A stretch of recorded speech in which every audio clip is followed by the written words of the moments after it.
On 9th August 2022, Kenyans head to the polls. The politicians are out campaigning and the voters seem ready to vote in the leaders of their choice.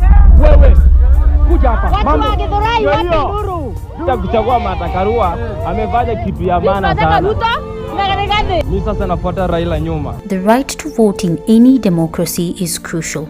Voting should be made easy and accessible to all voters, and it is, at least in most cases. But then, there are times it's not. Many youths wamefungiwa nje, hawajavote. Youths from 2018 to 2022, we are very many. But how did we go from this? And if you don't take this opportunity to register before 6th of February, you'll be left out. To this. Na ufia pia ikifika hiyo wakati ya general election, waseme pia tuyuko kwa register. Yet tumechukua makura zetu. What's the purpose of that voter's ID card? There are over 22 million registered voters in Kenya. There are those that will vote in the coming election and those who will not vote willingly. But then there are voters who will be willing to vote, but that right will be taken away from them, usually over different reasons. So, what are they and how does it happen?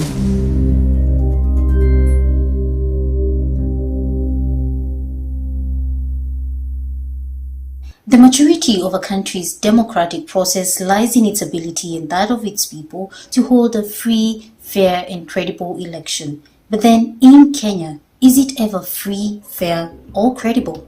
That the presidential election held on 8th August 2017 was not conducted in accordance with the Constitution and the applicable law, rendering the declared results invalid, null and void.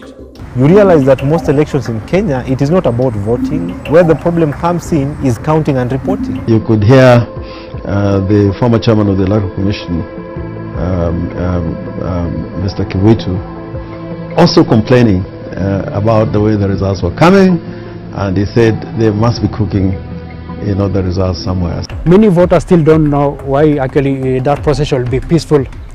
Also, they don't understand what goes about all this process. Election fraud is the illegal interference with the process of an election. Over the years, Kenya's elections have been marred by widespread electoral malpractices. Violence, voter bribery, ballot stuffing, multiple voting, corruption, and the list goes on and on. While there are many ways to interfere with an election, one of the ways used to manipulate the results before any voting is even done is to interfere or manipulate the voters' register. We are alive to the fact that those breaches are happening right now, but as a commission we have invested in security, especially for our systems. We have secured our system in what we call an end-to-end security solution. Sensitive an issue this is that people have been killed over it. Dozens of questions remain unanswered following the discovery of the body of IEBC ICT manager Chris Msando, who had been missing since Friday. Just days before the August 8, 2017 elections, Christopher Msando, the then ICT manager at the IEBC, was found brutally murdered. His body was positively identified by his family. Years later, those who abducted, tortured and killed him are yet to face justice. Back to the voters' register. If you just hang around and don't register, you are useless. No, true. You can't be useful. You can't be any use because you are not participating in the development of Kenya. When it comes to political rights in Kenya, the Constitution dictates that every citizen is free to make political choices and every adult citizen has the right to be registered as a voter and vote by secret ballot in any election or referendum. On paper, this sounds good. The reality is kind of complicated. I'm a registered voter in Kenya, and actually I just got to verify my voter registration details on the IEBC verification portal. The process is pretty simple. All you need is your ID or passport number as well as your year of birth, and once you key in those details, you can confirm and verify your voter details. Mine are okay. But here's the thing, you might be a registered voter and meet all the necessary requirements for you to exercise your constitutional right to vote, but eventually end up not voting and doing so unwillingly. What do I mean? Let me explain.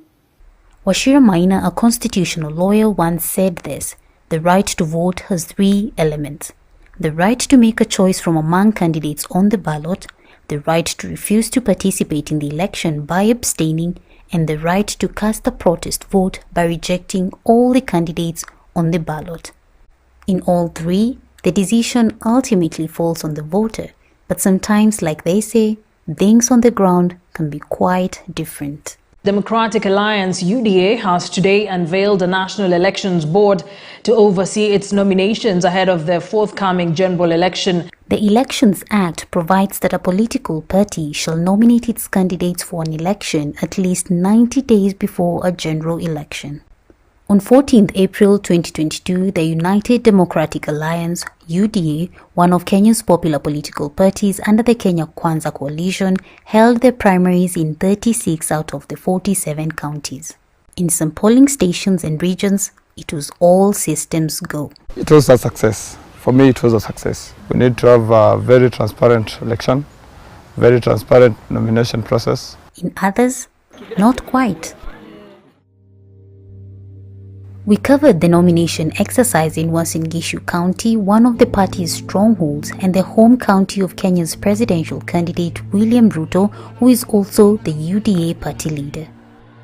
Our day starts at the Border Farm Primary School polling station in Anaibkoi constituency. We meet Kibet, the presiding officer, preparing to kick off the exercise. For the presiding officer, his role is to just supervise and oversee that everything is going according to what was planned. Presiding officer, if he makes a mistake, then that election, then it's I might say it's a null and void.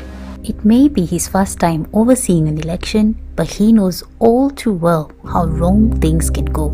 I really needed to have my game. I knew anything is possible. You come here prepared for anything. The worst case scenario, the best case scenario, yeah, you're prepared for anything. This nomination process are given to clerks. One of them is to check the register, to look for the person who is coming to vote. You look at the voter, it checks him in the register. If he's there, he continues. Second clerk on the second desk is given the nomination papers, the ballot papers. Then after that, he moves from the second clerk and goes to the ballot booth.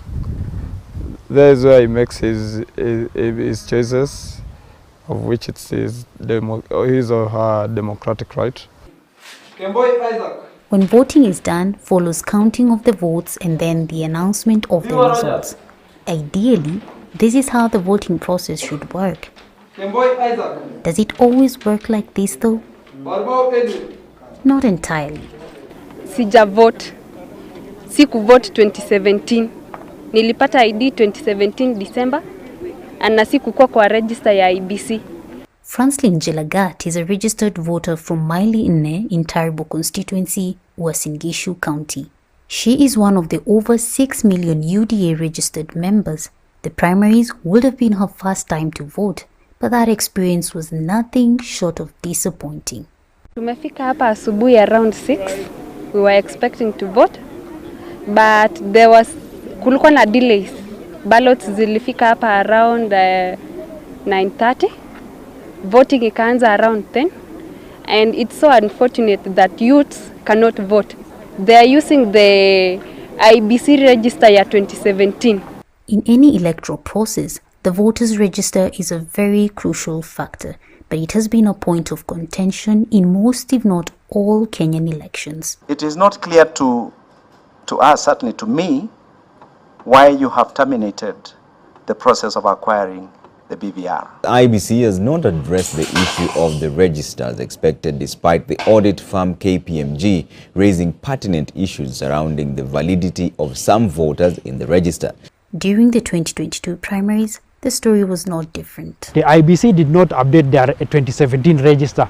For the IEBC, prior the nomination period, they shall update the register, and I want to recommend that even after updating the register, like the normal way they usually do during the general election, the register should be available even 14 days to those polling stations, so that whenever I'm walking to that polling station, I know actually that register is updated and my name is there, so that I don't waste time going there to be disappointed to be told that I'm not going to vote because my name is not there. Yani, we can't choose our leader as youths. Why? Yet we have our national ID card and our voters. They were convincing us back earlier that tuchukue tukate kura. Mbona sahi tusitumie hiyo kura? Tusitumie hiyo kura kuchagua kiongozi mwenye tunamtaka. For any voter, this can be a nightmare. But what is even more strange is the fact that while Franslin and her peers could not vote at their polling station because they were not on the 2017 register, in other stations where the same problem had been reported, voters in the same predicament were allowed to vote. Those people were missing. They went ahead to get the returning officer, to get the county returning officer, of which they came back. They came back with a report that those who are missing, they should not be cancelled out. Once you get a voter's card, there is that acknowledgement slip. You come with that acknowledgement slip, supported by your identification card original. Then we allow you in. How will it be fair while others didn't vote? Yeah. For example, my polling station, walikuwa na expect watu more than 5,000 wa vote. But when the results came out, only less than 1,000 people voted. What Franslin experienced is what is called voter disenfranchisement, which is basically an act of depriving a minority group or individuals of certain privileges the right to vote. An unupdated register in an election is just one way to do it. The others?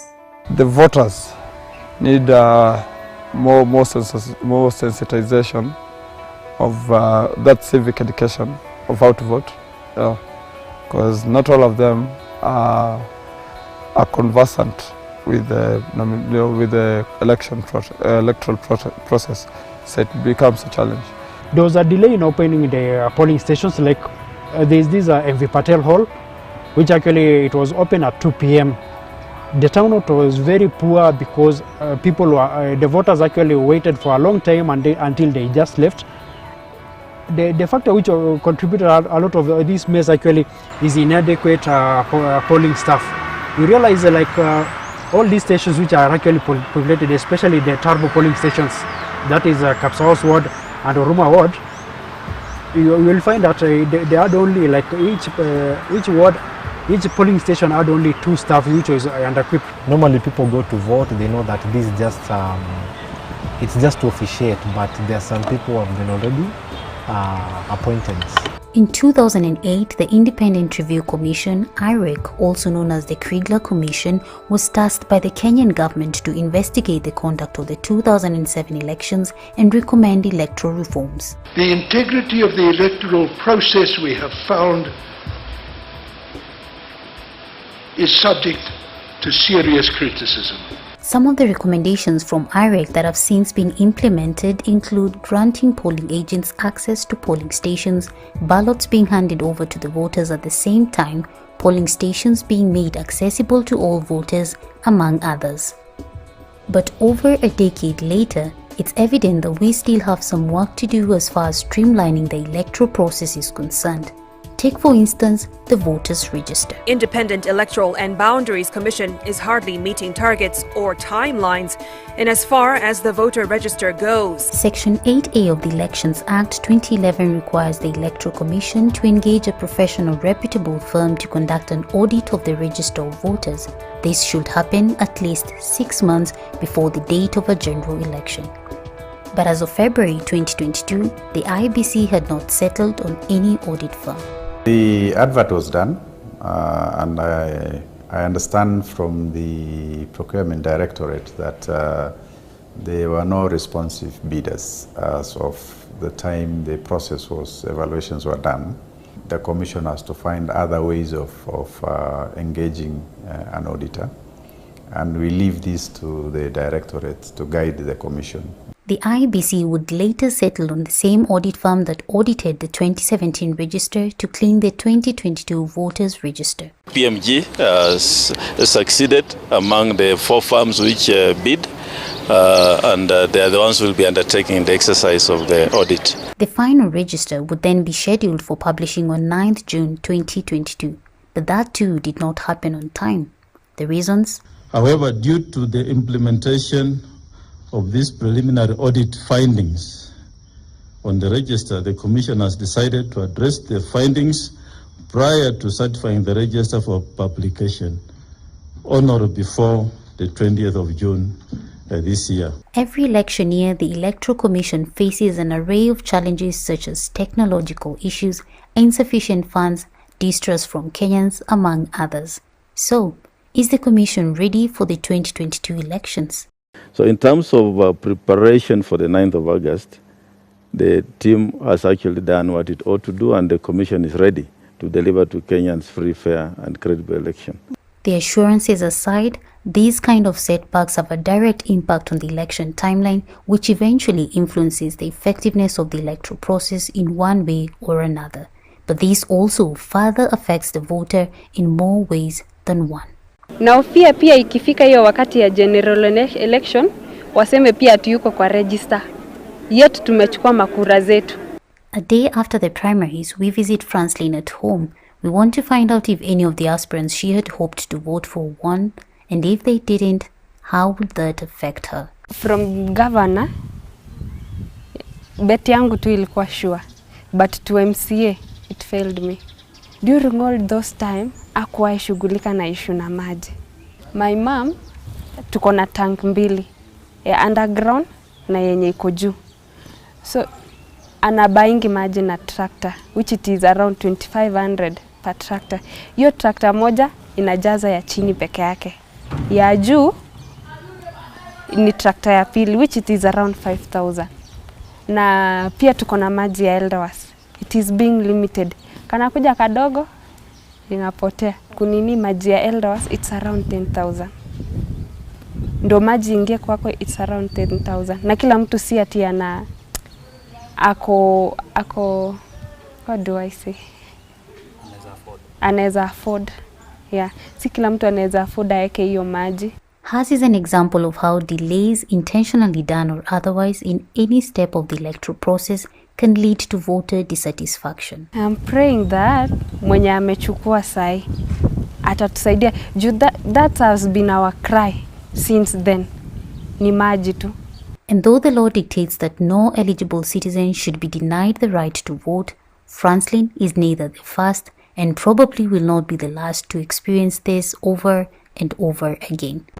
The question is, will we get to a point where Kenya's elections will truly reflect the will of the people?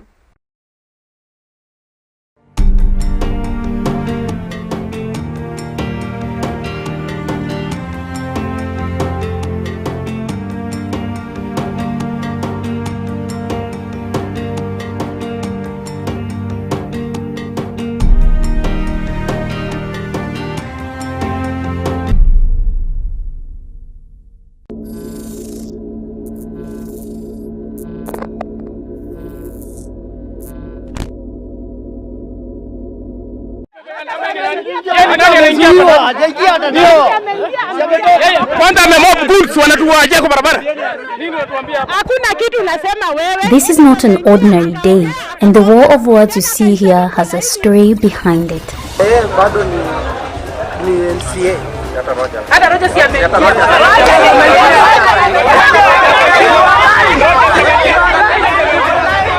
This is about politics and elections.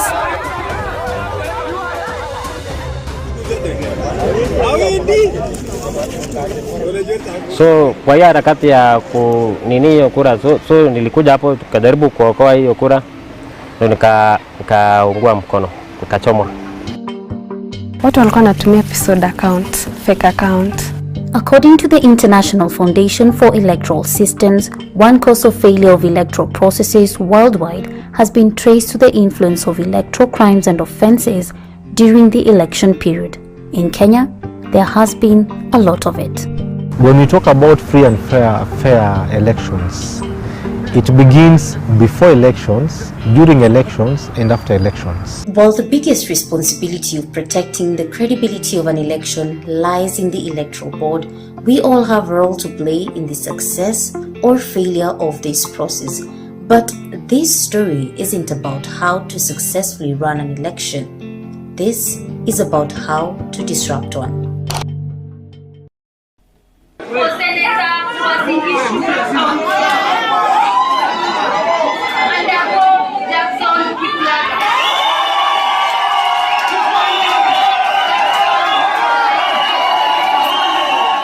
At the end of an election, there will be winners and losers. You have delivered a free, fair, credible, verifiable election in this county. Tunawafulia kofia. The outcome usually can go either way. A celebration for the winners, as in this case, or it can result to disputation. The integrity of the election. Remember this? The court was satisfied that they did, and thereby banning the integrity of the entire presidential election. And this? It is the decision of the court that the said elections were indeed conducted in compliance with the Constitution and the law. What about this? Kenyans are deeply disturbed and angered by the attempt of this government to steal this election through a process that was fraudulent at every step of the way. It's no secret that Kenya's elections have been shambolic. It's the same show. We're tired of it. It's the same show. The same actors. The same movies, the same script. The democratic process, as far as they're concerned, something is missing. He isn't wrong. Gaps in Kenya's electoral process do exist. But then again, an election is not a one-day event. It's a process, and there is so much that goes into preparing for it. The Commission is focused on giving Kenyans a free, fair and credible elections. And that is what we have been preparing for the last 4 years since the last election. In every election, the end goal is to have a peaceful and credible election. But that hardly ever happens. Why?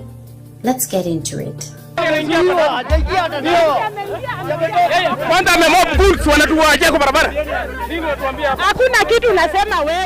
Remember this? Well, here's what happened.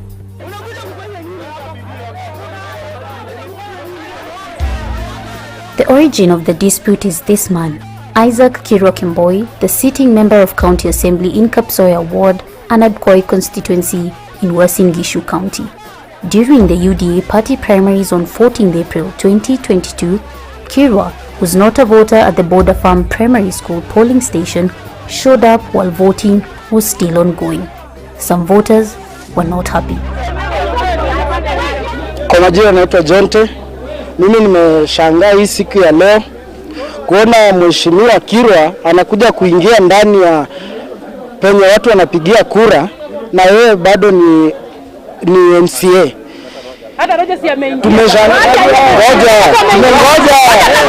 While it seems like something happened that shouldn't have, at least at this point, no electoral offense had been committed. The issue here was Kirwa, a sitting MCA who's also defending his seat, visiting a polling station while voting was still ongoing.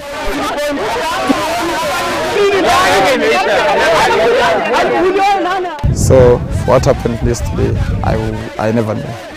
Yeah, I never knew about it. But for these aspirants, the only thing they shall be coming to do in a polling station is to vote. If an aspirant is not voting in a certain polling station, he's got his agents there. He should not be seen there. Because if you're coming to a polling station, which you've already designated an agent for you there, what will be the purpose of that agent? It's not a crime for an aspirant to be present at a polling station while voting is in progress.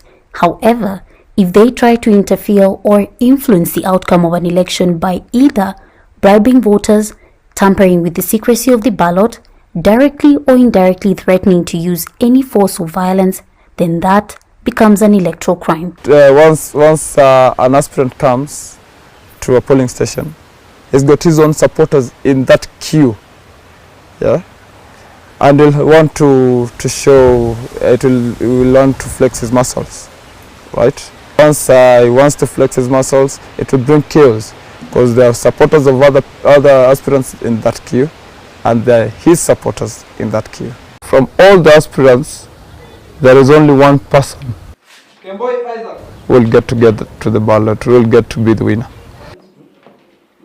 So there is that no one will, many of them don't admit it, don't take it in lightly. That is why there is always chaos. The situation at this polling station where Kibet was overseeing the nomination exercise could have escalated, but it didn't, and in the end, the exercise was a success. But it's actions like this that could sometimes lead to something more catastrophic.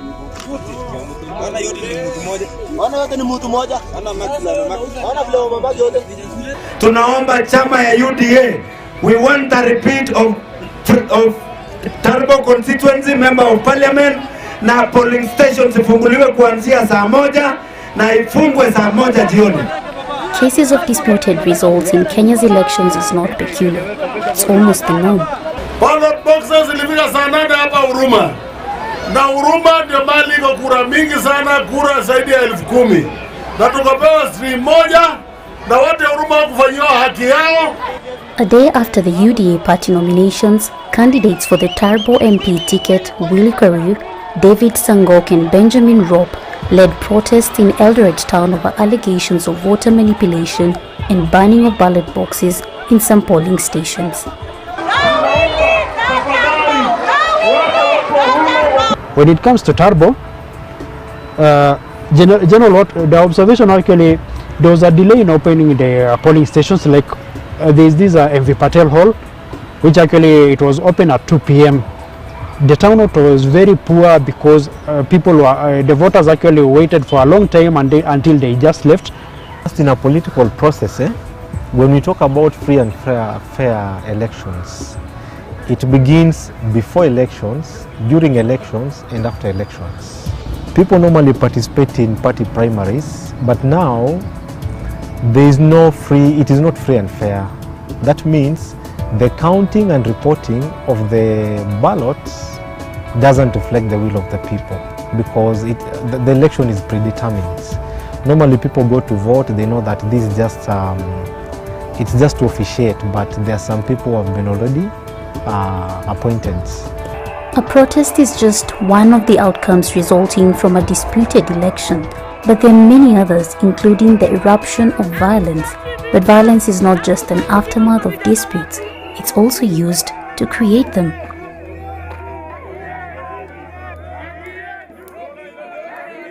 Mkono imeanza kupona si mbaya sana. Ilikuwa uchungu, ilikuwa mbaya. So unajua ilikuwa plastic. Ilikuwa hizo plastic za kuweka nini? Sasa ulikuwa unafanya nini hapo kwa huo moto? Sasa kwa hiyo moto vile hiyo kura ilichoma, so tulikuwa najaribu kuokoa hizi kura. Kuokoa hizi kura ziungwe. Meet Novestus Chepkule, the chief agent of Willie Carew, an aspirant for the Member of Parliament seat in Turbo constituency. We met him during the protest in Eldoret town. He alleges to be a victim of violence during the UDA party nominations. It was around 4 usiku asubuhi. Sasa vile tulifika, vile kura zetu za huku Kiplombe zilifika, so kulikuwa na fracas. Kuna fununu zilikuwa zimeanza hao watu walikuwa wamesema hawataki kura za Kiplombe. Sasa vile hizo kura zilifika, hiyo gari yenye ilikuwa inaleta hizo kura haikuwa na mapolisi.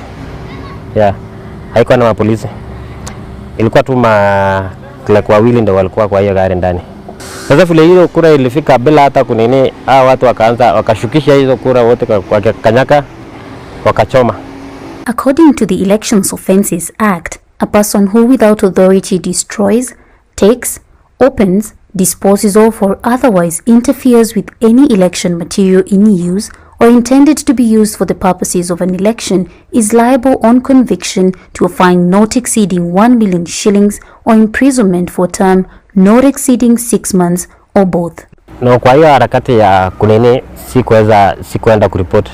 Willy alienda kuripoti na maejeni wawili wenye walisukumwa pia, lakini mimi ndo niliumia. Report iko mpaka police station. Tuliripoti hiyo usiku asubuhi. During elections, security should be provided to safeguard the exercise and ensure the safety of the voters, poll workers, aspirants, observers and all other actors involved in the process. So in this case, where were the security officers while all this was happening? Najua hizo makura zikichomwa, mapolisi walikuwa wanasimama tu wakiona. So tunajaribu kuambia mbona mnaona makura za kasema hiyo si kazi yetu. Kasema hiyo si kazi yetu. So hatukuwa na nguvu tena na mapolisi tu walikuwa hapo wakisimama kura zetu zikichomwa. I was able to traverse the county and there are some specific polling station I was able actually to observe what was really happening. Actually, I can say there was no planning in terms of security because I was able to see the ballot papers was brought without enough security to cover the process. You can remember this polling station which the materials was being burned when it's taken to the constituency returning office. It's due to the security which was not planned.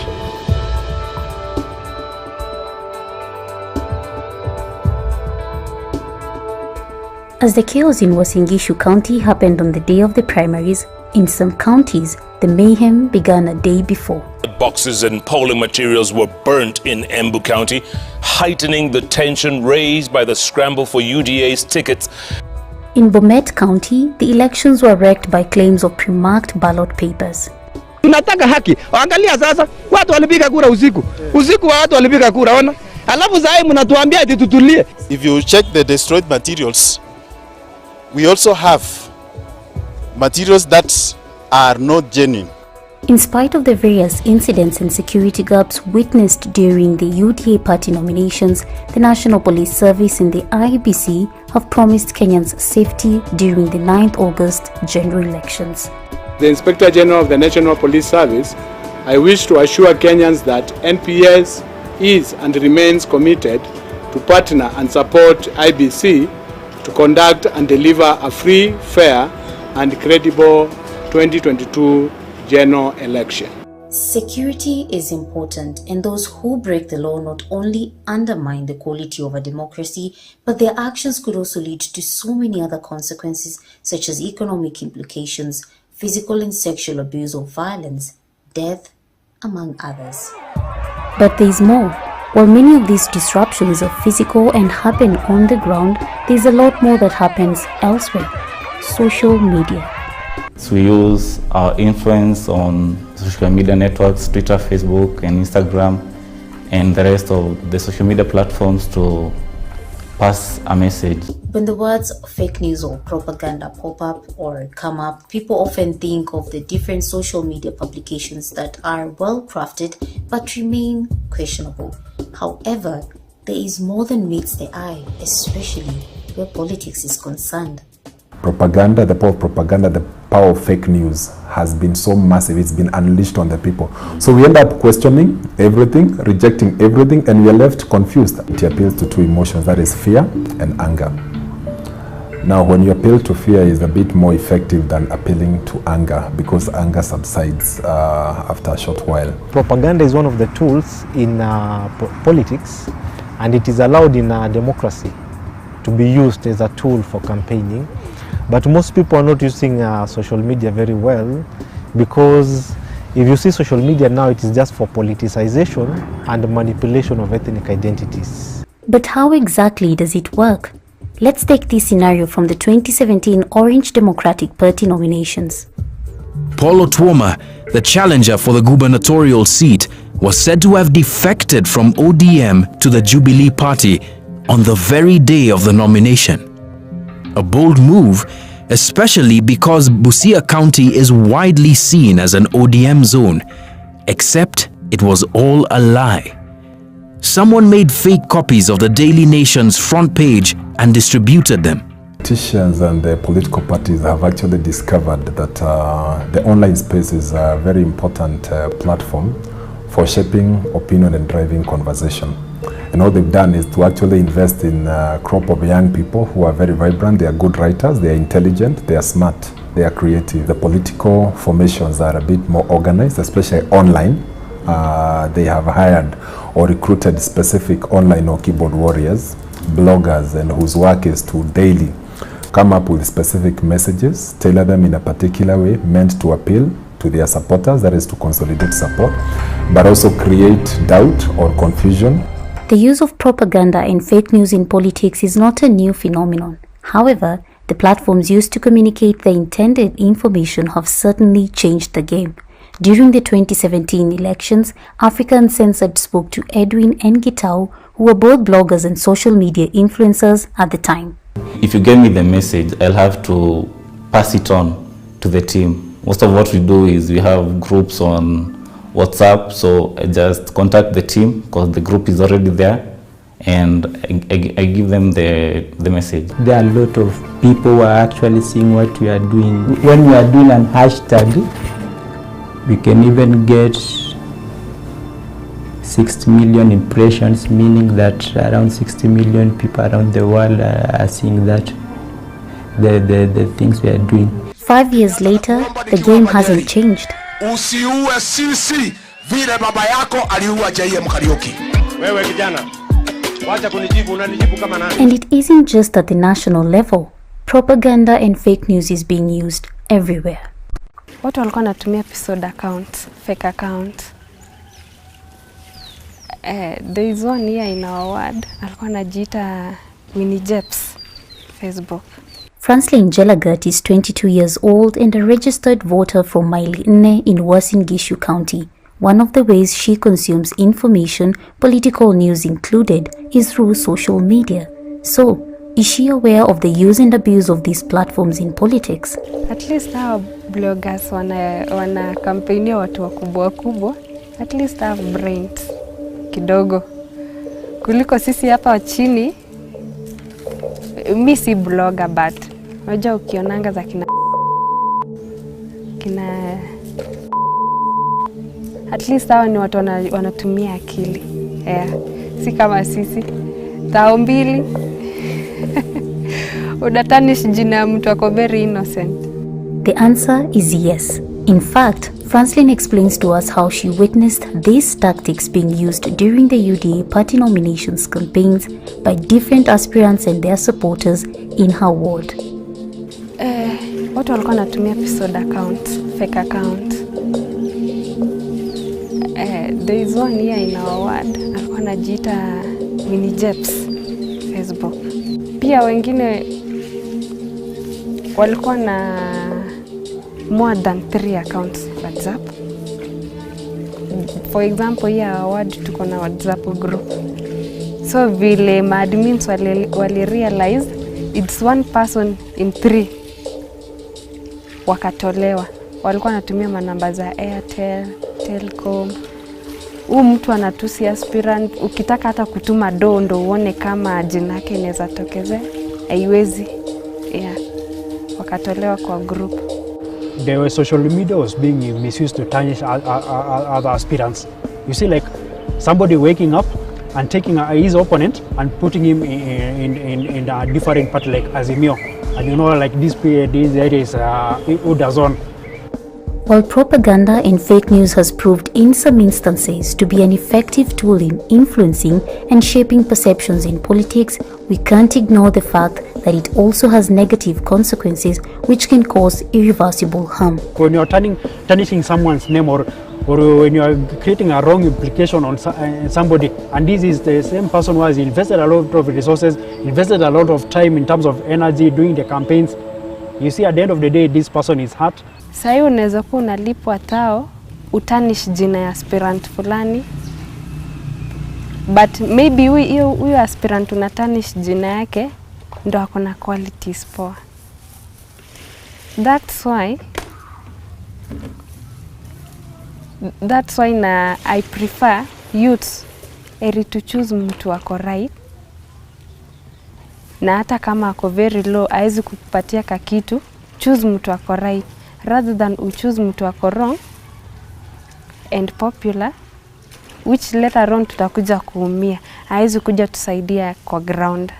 The list of methods used to disrupt an election is a long one, but here's a few more. Aspirant wakes up and then telling the members of the public that his opponent has considered that he's supporting him, which actually is not the true position of that candidate. A candidate declaring that I'm a winner, and it goes viral to social media.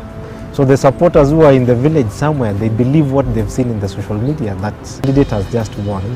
Interference with electronic systems, compromising of voter anonymity, multiple registration in voting, personation, and many others. Elections are fundamental in any democracy, but for democracy to attain its complete potential, then this process has to be free and fair. But when we compromise the electoral integrity, then the will of the people is not reflected, the confidence of voters in this process is weakened, and eventually, the legitimacy of a government is greatly undermined.